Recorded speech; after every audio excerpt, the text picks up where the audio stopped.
Hello everyone, my name is Tong Wei, and this is a presentation of my Capstone Project. My topic is how English learners improves reading comprehension in a way to analyze the impact of cross-cultural differences on reading comprehension. In my Capstone Project, I have addressed the issue that cross-cultural differences have a great impact on reading comprehension, and teachers need to equip with the cross-cultural teaching strategies. Meanwhile, to foster an intercultural language environment to boost student learning outcomes. As we know that United States is like the melting pot mixing with multicultural and diverse linguistic perceptions, same as the American classroom. Some teachers found that students influenced by different cultures may vary their opinions and construct differentiated comprehensions toward the same article. The multicultural environment somehow influences the reading comprehension. According to the former studies, researchers proposed that when readers engage in reading, they would unconsciously apply background knowledge in existing schema to facilitate their reading comprehension. That's called schema theory. And there's more than one type of schema related to cross-cultural issues that we need to be aware of in teaching. And these are the influencers. Early in 1990, Pritchard brought the idea of cultural schema in front of readers. Cultural schema is the one that shapes readers' perceptions and persuades readers to attach the cultural background knowledge to the reading content. In 2016, Mehud and Zarapishi mentioned in their study, when a student accustomed to read a particular type of literature or is influenced by another language or culture, a linguistic schema may influence his reading comprehension. In 1979, Stevenson, Dave, and Anderson suggested that the content schema determined the reading outcomes when readers exhibited reading preference towards particular content area like music, technology, history, science, or other cultural-loaded topics. Cross-cultural differences could also bring in the positive effect like acculturation and cultural intelligence. In 2012, Neary suggested that acculturation not only influenced the academic outcomes, but also the language use, especially to immigrant students. And in 2015, researchers suggest that cultural intelligence increased the ability to comprehend the implied meanings of the target language. So to minimize the negative influence and maximize the positive influence, I found the following instructional interventions might be useful when they're embedded in different stages of learning. And these are strategies I found. So to conduct my research, I observed a first grade class and a fourth grade class in a public school located in California, since I moved in California last year. And first graders represent young learners who need the fundamental reading strategies to promote reading fluency or the word decoding skill. While fourth graders may need advanced reading strategies to improve text reading skill and reading connections. So I observed both classes twice. One is at the beginning of the semester. Without any intervention, I merely took notes of the teacher performance, pros and cons of the instructional process, underlying problems, and student feedbacks. Then I discussed with the reading teacher to devise the instructional development plan. The second observation is conducted after the midterm. We did a pretty similar checking and improving process. And here's observation form of class A. Before my observation, I did not provide any instructional opinion to the reading teacher, Lisa. By looking into the observation form, you can see that I concluded the teaching strategies Lisa used, and the feedback of the classroom activities, and the evaluation of teacher performance and instructional process. You can see that Lisa used the 4 strategies totally: modeling, visualization, direct instruction, and guided practice.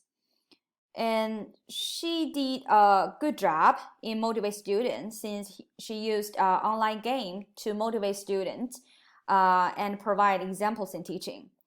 And she also played the animated story. When she played it, students are fully concentrated. But students lost interest when teachers start the presentation lecture. And Lisa also succeeded in providing clear and simple teacher talk. She was patient while answering all the questions, and she showed enough respect when students have different opinions. But it seems that Lisa had too much teacher talk, which she need to encourage students to talk and ask more instead of herself. And the class structure The class structure was well organized, but there was no strategy of building up background knowledge and activating prior knowledge. It led to the breaking down in the comprehension. And as I mentioned, Lisa applied the integration of a teaching strategy, but there was no cooperative learning and student-led activities to increase student involvement and engagement. And when students have a problem in pronunciation, instead of providing extra instruction, Lisa left an unsolved question to students. It seemed that she should investigate more to the question and carry out action plan afterward. And after that, Lisa listed her questions and her concerns and problems.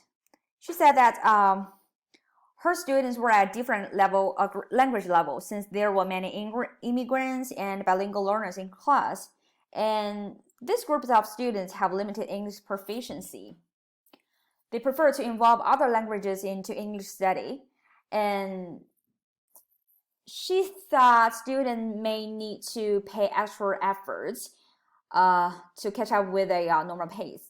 And when students asked a question about the feature of another language, Lisa had no idea of the answer, and she also wondered whether this test and related content should be taught in class or encourage students to learn outside of the classroom. And then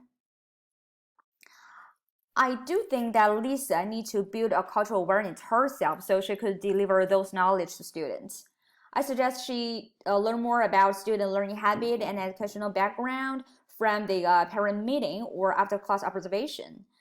After class, she could also browse the cultural website to choose the culture-related reading material and create a multicultural learning center for students to present and share their unique opinions with others. Based on our discussion and my suggestion, we devised an instructional plan which include teaching strategies I recommended. These are strategies. And before the second observation, I helped Lisa with a parent meeting.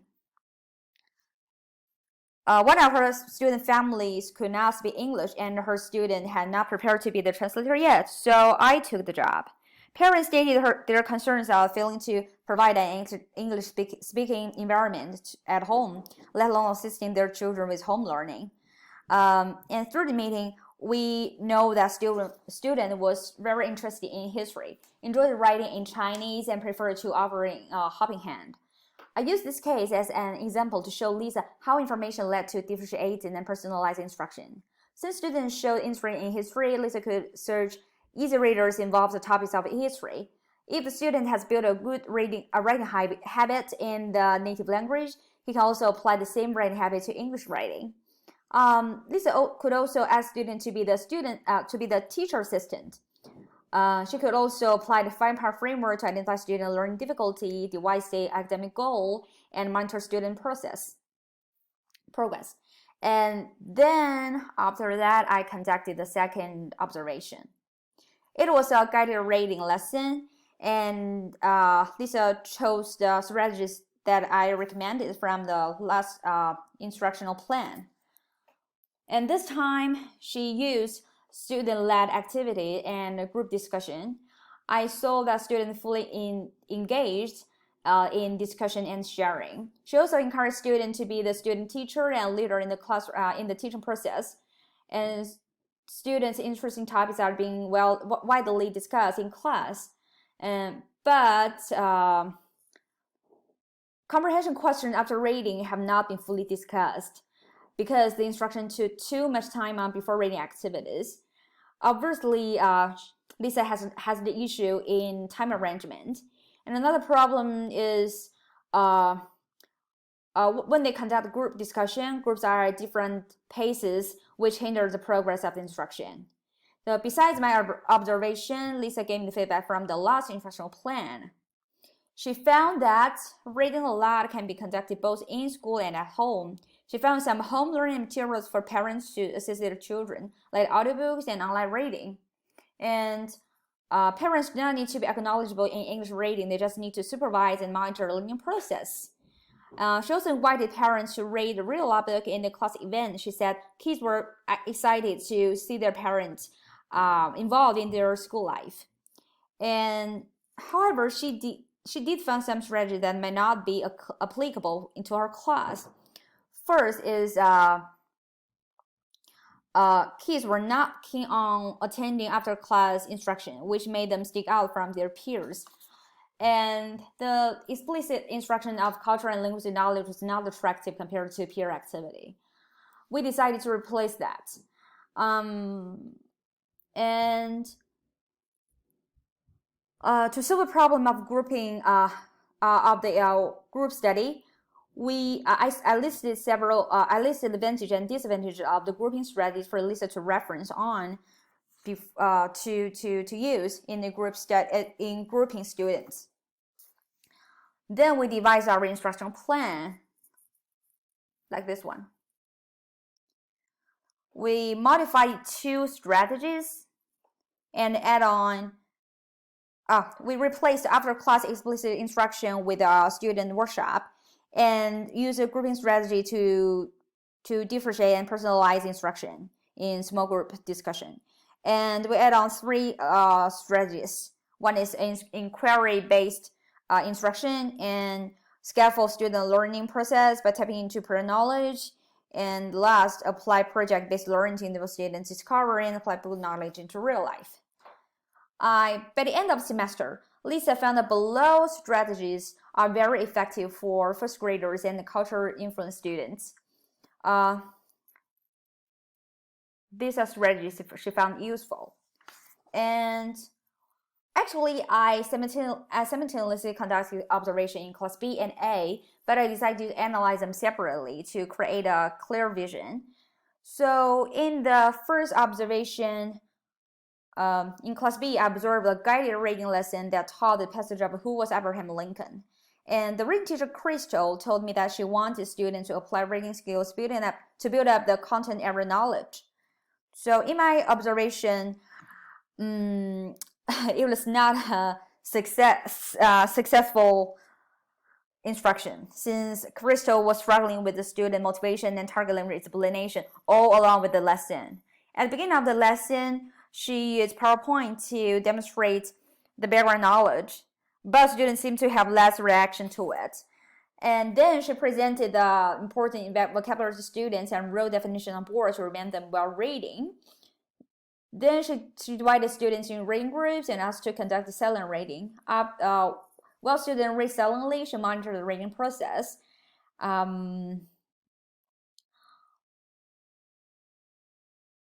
She was very patient to explain target language, but students will struggle to answer the comprehension questions and summarize the main idea.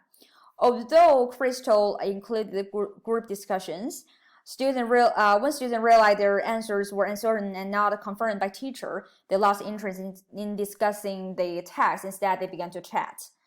Obviously, Crystal had not completed her lesson plan due to the unexpected student performance. So after the observation, I provided my feedback. I thought she needs to provide guidance in group discussion and interactive activities to catch student attention. Moreover, she needs to use motivation tools and effective strategies for building that background knowledge. And then we carry out this instructional plan. Before the next observation, Crystal has finished the teaching in Who Was Abraham Lincoln. We discussed the length of the reading material and difficulty of the content. We still select passage of level Q in guided reading, which match student instructional level. But we try to find a shorter passage with interesting topic that could resonate with our immigrant students. In my second observation, compared to the less concentration and playful attitude towards reading, students will strive to distinguish themselves in front of peers. And cultural topic firmly grasped their attention and promoted meaningful connections with their life out of school. Students started to think critically and analyze from different lenses. However, the sense of respective attitude towards different perspectives still need to be cultivated. Since in the class, a group of students covered about whether rich people are the exploiters and deprive the rights of poor people. I know that students are from different family financial situations, but they and so they preserve differentiated social opinions. I think it's a great chance to start the topic of social justice, but Crystal just stop the topic and turn to the next activity. So after I gave my feedback,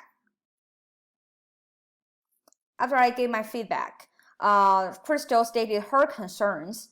First, she thought she felt hard to build connection with parents because of a limited language skill. Then, she could not find the perfect time to provide after-class instruction for target students.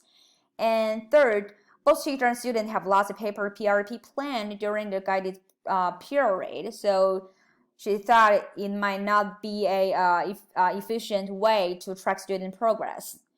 Based on her concern to tackle the problem, I suggested her to use the Google Classroom. She could post the learning material, instructional video, and homework for students to view online. Meanwhile, she could put a PRP plan online and track the progress digitally. And to solve the problem of the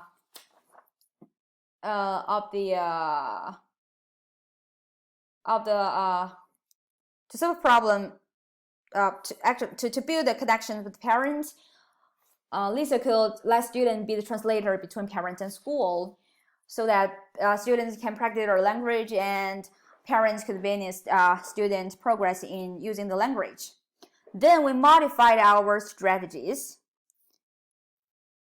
and add on 2 more strategies, which is introduce disciplinary knowledge, extended play model videos of classroom debates or other form of activities to demonstrate how this process worked. And at the end of the semester, Crystal led me some feedback on teaching strategies. She said that parents are the asset to boost student learning, and student background information can be referenced while selecting reading material and classroom activity. And multicultural differences brought more academic opportunities and widened the horizon of student perspectives. And integration of multiple strategies could promote greater success and achievement in learning. And last, instructional process needed to be fluctuate and geared gradually since students could not focus on being passionate for a whole class period. So these are below are my observations and instructional plan carried out with this teacher. After analyzing the teaching outcomes from observation and teacher discussion, I obtained a conclusion that cultural schema tend to influence student reading fluency and leads to the knowledge gap in reading comprehension while students study in the lower grade level. And higher graders have less influence in fluency but need to cultivate a multicultural perspective in order to resonate with the reading. Cultural differences may result in varied perceptions of reading comprehension. If cross-cultural awareness is neglected or taught improperly, schemas will impact the word decoding and reading fluency. So cross-cultural differences may make readers confused and generate the wrong perceptions of the reading passage meaning. Meanwhile, the cultural difference may also bring in the positive influence like acculturation and cultural intelligence. All in all, teachers should delicately select a repertoire of teaching strategies to devise a comprehensive instructional plan fitting into their classroom setting. Instructional interventions not only fill the knowledge gap in cultural differences, but also improve reading comprehension to meet the ultimate goal of reading. And this is my Capstone Project. Thank you for watching and listening.